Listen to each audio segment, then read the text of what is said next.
Samsung A13 তো এর টলব্যাক option কীভাবে অফ করবেন সেটা দেখাবো। তো আমরা অনেক সময় সিটিংয়ে যাওয়ার পরে কিন্তু এরকম কোড চলে আসে, আমরা কোনো অপশনে যেতে পারি না। সেক্ষেত্রে আমাদের এখানে কিন্তু অন ফিঙ্গারে কাজ করবে না। আমরা যদি অপশনে যেতে চাই তাহলে কিন্তু অন ফিঙ্গারে কিন্তু আমাদের কাজ করবে না। আমরা যদি টু ফিঙ্গার ইউজ করি তাহলে কিন্তু কাজ করবে। তো এই অপশনটা অফ করতে প্রথমে আমরা টু ফিঙ্গার ইউজ করে আমরা অপশনে যাবো। অপশনে যাওয়ার পরে আমরা সিটিং অপশনটা সিলেক্ট করবো। সিটিংটা সিলেক্ট করার পরে ডাবল ক্লিক করবো। ডাবল ক্লিক করার পরে আমরা এভাবে কিন্তু অন ফিঙ্গারে কিন্তু আমাদের এখানে কোনো দিক যাবে না, আমরা টু ফিঙ্গার ইউজ করতে হবে। সরি, আমাদের ব্যাগে চলে এসেছে। আমরা সেমভাবে সিটিংয়ে যাব।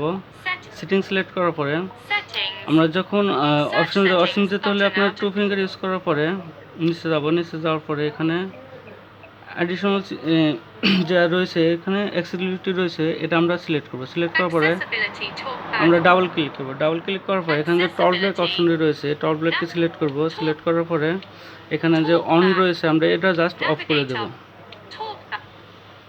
Turn off.